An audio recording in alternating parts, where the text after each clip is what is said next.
আপনি বলুন কসবার ইনসিডেন্ট মমতা ব্যানার্জি ভিলছোড়া দূরত্বে।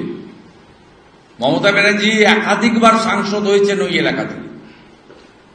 ওনার বাড়ি ওয়াকিং ডিস্টেন্স বা একটু সামান্য 2 কিলোমিটার হবে। আপনি বলুন তিনি রাজ্যের পুলিশ মন্ত্রী, মুখ্যমন্ত্রী এবং একজন মহিলা তো বটেই। তিনি তার সোশ্যাল মিডিয়া পোস্টে কোথাকার ভুয়া আসামের একটা ভুয়া কাগজ দেখিয়ে পোস্ট করে উত্তাল করে দিচ্ছেন সকাল থেকে। অথচ কসবা ইস্যুতে রাজ্যের মহিলা মুখ্যমন্ত্রী, পুলিশ মন্ত্রী, তার কোন শব্দ বাক্য নেই।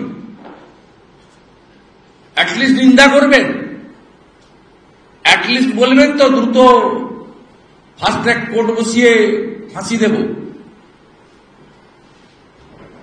আপনার বাটিগাড়ার যে ফাঁসি দিলেন তার ফাঁসি কখন এক্সিকিউট হবে? হুগলির যে ফাঁসির আদেশ করালেন ঢাকঢোল পিটিয়ে বললেন 2 মাসের মধ্যে ব্রেভো ব্রেভো আমার পুলিশ করেছে, কবে ফাঁসি হচ্ছে? কবে ফাঁসির ব্যবস্থা হচ্ছে? এই সমস্ত আপনি নিজেই দেখছেন মুখ্যমন্ত্রী এগুলোকে তার যে আগের মাইন্ডসেট আছে, ছোট্ট ঘটনা যা এবারে আরেকজন চটিচাটা মানুষ ভূঁইয়া বলেছে মেদিনীপুরের লজ্জা, এই কনসেপ্ট চলছে। তো ছাড়ে তো আলাদা বাঁশ হয় না, একই রকম বাঁশ তৈরি হয়ে যায়। আজকে এর অযোগ্যদের বাঁচাতে তাদের চাকরি পরীক্ষায় বসাতে ডিভিশন বেঞ্চে গেছে। হ্যাঁ, যাবে, সুপ্রিম কোর্ট পর্যন্ত যাবে। ফাইনালি হারবে, বাকি যেটুকু যা আছে সকলে সর্বনাশ করে বাড়িতে আসবে। 2022 সালে অভিজিৎ গাঙ্গুলির অর্ডার মেনে নিলে 26,000কে কাঁদতে হতো না, 7,000-এর চাকরি যেত। আপনার হাতে তো রিড অ্যান্ড রাইটের দায়িত্ব আছে, আপনি রিড অ্যান্ড রাইটে চাকরি দিয়ে দিতেন। রাজ্য সরকারের ক্যাবিনেটের হাতে তো রিড অ্যান্ড রাইটের দায়িত্ব আছে, রিড অ্যান্ড রাইট তো দিতেই পারে। মন্ত্রীরা 3 জন করে অ্যাটেন্ডেন্ট পান প্রতি বছর, আপনি দিয়ে দিতে পারতেন তাদেরকে রিড অ্যান্ড রাইটে, শিক্ষক করতে পারতেন না। আপনি 22 সালে করলে 19,000 যোগ্য ছেলে মেয়ে বেঁচে যেত। আপনি তাদেরকে টেনে টেনে টেনে টেনে নিয়ে গেছেন 100-150 কোটি টাকা সুপ্রিম কোর্টে ডিভিশন বেঞ্চে খরচ করে। Finally back to the pavilion.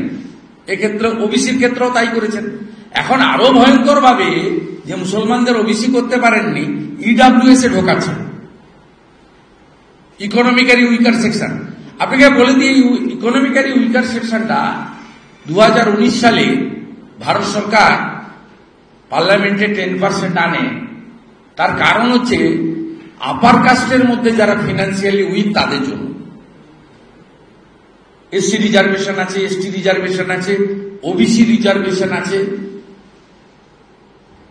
কিন্তু ইকোনমিক্যালি উইকার সেকশন বলতে ভারত সরকার যেটা এনেছিলেন, আজকে সেখানে আপনি আপার কাস্টের যারা তাদেরকে বঞ্চিত করে সেখানে আপনি যেহেতু ওবিসিতে করতে পারেননি, আপনি সেখানে ঢোকাচ্ছেন। আমার কাছে সব ডকুমেন্ট আছে। আপনি কোন কোন মুসলিম কমিউনিটিকে ইডব্লিউএস এ প্রেয়ার করতে বলছেন তার তালিকা আমি আজকে পেয়েছি, আমি পাবলিশ করে দেবো 2-1 দিন পরে। এটা বড় ইস্যু, কাউকে ছাড়ছে না, কোথাও ছাড়ছে না, কোনো জায়গা বাকি রাখছে না পলিউটেড করে দিতে। যাওয়ার আগে যাই ঘর তাই সে তো হবে। এগুলো তো মমতা ব্যানার্জির জন্য হচ্ছে। কমপ্লিটলি মুসলিম লীগ টুগের সরকার, মোহাম্মদ আলীর জিন্নার স্বপ্ন ও সুরাবুর্দির স্টাইল এখানে চলছে। তো কমপ্লিটলি, তো এর মধ্যে কোনো দ্বিধাদ্বন্দ্ব নেই, এর মধ্যে কোনো দ্বিধাদ্বন্দ্ব নেই। এখানকার অ্যাপিজমেন্টের লেভেল ওমর আবদুল্লাহর অ্যাপিজমেন্টকেও ছাড়িয়ে গেছে জম্মু কাশ্মীর। আমি তো আপনাকে ছবি দিয়ে, তথ্য দিয়ে, ভিডিও দিয়ে দেখাচ্ছি কি ঘটেছে। মহরমকে কেন্দ্র করে এই ধরনের ঘটনা কোনো বছর হয়নি। এরা উৎসাহিত বাংলাদেশ দেখার পরে, বাংলাদেশ দেখার পরে উৎসাহিত। হিন্দু মহিলাকে রেপ করছে, 4 জন মিলে বিএনপির নেতা রেপ করছে, লাইভ করছে, ভিডিও পোস্ট করছে, জনমতের চাপে গ্রেপ্তার হচ্ছে, তারপরে সেই মহিলা আবার অভিযোগ প্রত্যাহার করতে বাধ্য হচ্ছে। কারণ সেই মহিলার ওখানেই থাকতে হবে, বেঁচে থাকতে হবে প্রাণটার জন্য। এই কারণেই রতন মজুমদারকে নোটারির কাছে গিয়ে শেখ শফিউল্লাহ হয়ে তার চাকরি বাঁচাতে হয়েছে। এটা বাংলাদেশের আফটার এফেক্ট। এখানে টুকটাক ঘটতো, আরো কিভাবে এখানে হিন্দুদেরকে শেষ করা যায়। মোহাম্মদ ইউনূস তার ভারতীয় হাই কমিশনারকে পাঠিয়েছিলেন নবান্নতে, সেখানে বসে আরো আলোচনা হয়েছে যে আমরা ওখানে হিন্দুদের কি করে জব্দ করছি আর জামাতকে কি করে বাড়াচ্ছি। তো পশ্চিমবঙ্গে সেই জিনিস হচ্ছে।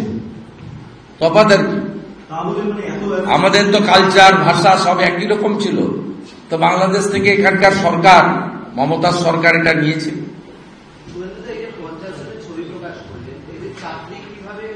অবৈধ, কমপ্লিটলি অবৈধ। যোগ্যরা সুযোগই পায়নি।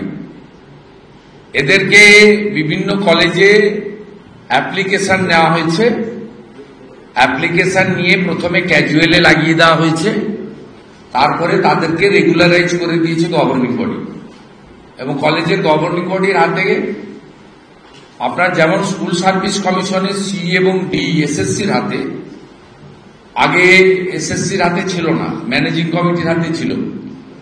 বামফ্রন্টের সময় প্রথম শিক্ষকদের শিক্ষিকাদেরটা নিয়ে নেয় এসএসসি, সি আর ডিটা রেখে দেয় ম্যানেজিং কমিটি।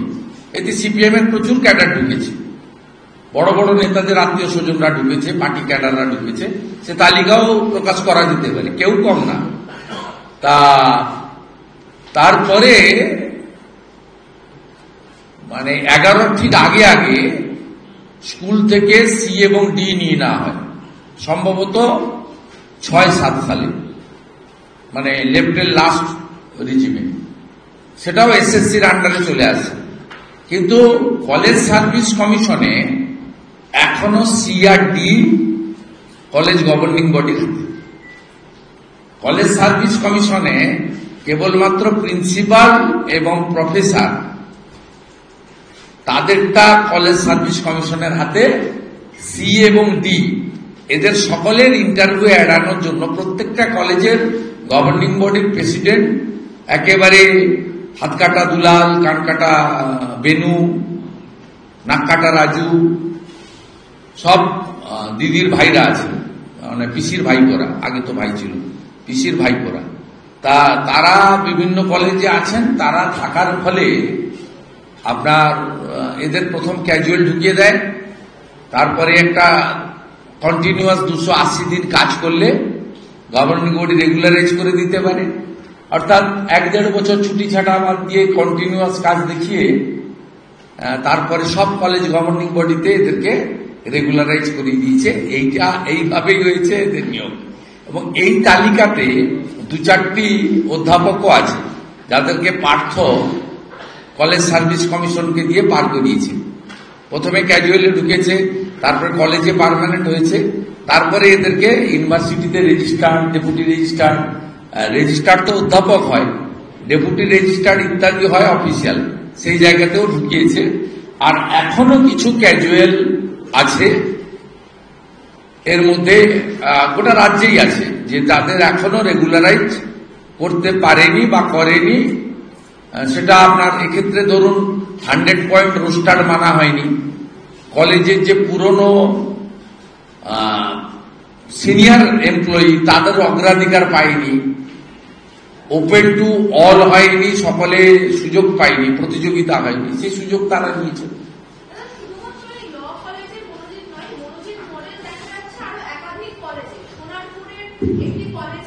না না, এই বিচ্ছিন্ন ঘটনা না, প্রতীক দিয়ে তো মাথাটা পাচ্ছি তো কিছু না আপনার, এই তো অসংখ্য, আপনাকে তো আমি বললাম, অল আর নোটোরিয়াস ক্রিমিনাল। সমস্ত কলেজের, অধিকাংশ কলেজে ওই ছাত্র সংসদ রুমগুলোকে এখানে ওরা এই সমস্ত মানে ছাত্রীদের সঙ্গে, বোনেদের সঙ্গে নোংরামির জায়গায়, শারীরিক নোংরামির জায়গায় পরিণত করেছে। সঙ্গে মদ, গাঁজা, চরস, হেরোইন, যত রকমের অপকীর্তি আছে সেগুলো করেছে। একটা শ্রেণীর প্রিন্সিপাল ভয়ে বলেন না, সবই বোঝেন। আরেকটা শ্রেণীর প্রিন্সিপাল অযোগ্যতার ভিত্তিতে প্রিন্সিপাল হয়েছে, তিনি শাসক দলকে চটাতে চান না। কারণ চটিয়েছিলেন যারা, তাদের পরিণতি কি হয়েছে সবাই দেখেছে। স্বাভাবিকভাবে কেউ নিজের এই বয়সে, এই রিটায়ারমেন্টের আগে এসে কেউ এসব ঝামেলা নিতে চায় না। কারণ পুলিশের কাছে গেলে পুলিশ বলবে আপনি মিটিয়ে নিন। আগে সিপিএম এর সময় পুলিশ বলতো লোকাল কমিটির চিঠি নিয়ে আসুন, এখন বলে মিটিয়ে নিন।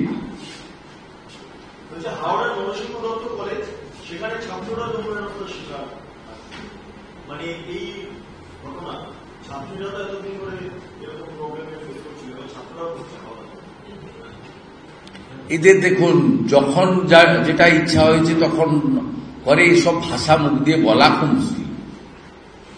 এটা যে বিকৃত একটা বিকৃত কাম যাকে বলা, এই ভাষা সব মুখ থেকে বলতে খুব কষ্ট হয়।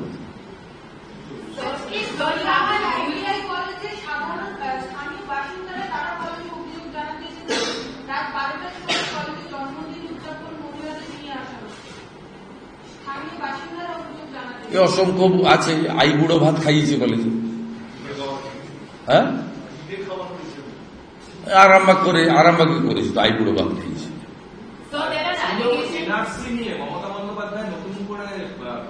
ওটা একদম পুরো মিথ্যে কথা।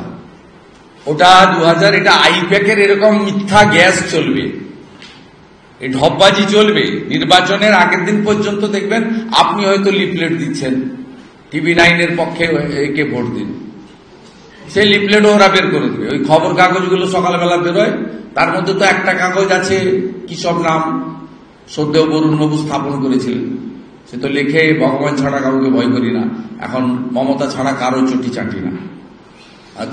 এইরকম কাগজগুলোর ভিতরে লিফলেট যাবে। জীবনবাবু মারা গেল এই জন্য,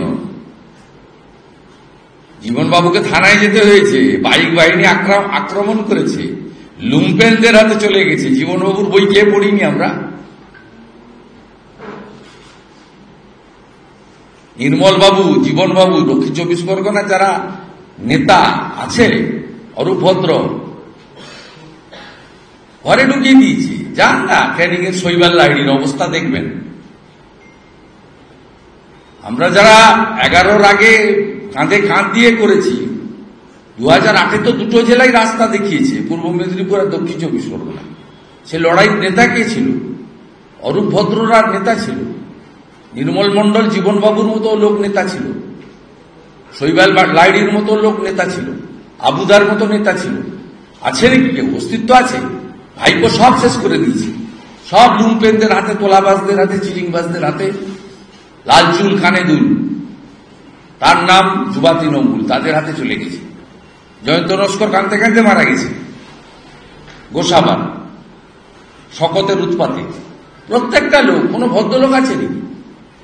ওখানে পান্নালাল হালদারের কথা বলতে দেয় নাকি ডায়মন্ড হারবারে? ও শামীম গৌতম যা বলে তাই হয়। ফলতার MLA কে চেনেন আপনি? জাহাঙ্গীরকে চেনেন? বজবজে কিছু হলে দুলাল দাসকে দেখতে পান নাকি? জাহাঙ্গীরকে দেখতে পান। মহেশতলায় জাহাঙ্গীরকে দেখতে পান। এই মডেল ভয়ঙ্কর মডেল। যেদিন চলে যাবে না, কাউকে বলতে হবে না। ও গণভবন না বঙ্গভবনে কি হয়েছিল তো পরের কথা, ওখানে কালীঘাটের কাছে গিয়ে ইট খুলবে, আমি বলে দিলাম আপনাকে। এই ধরনের অত্যাচারী, স্বৈরতান্ত্রিক, ব্যভিচারী শক্তির যত তাড়াতাড়ি ব্যাপ্তি ঘটবে, এর পতনটাও খুব ভয়ঙ্কর ভাবে ঘটে।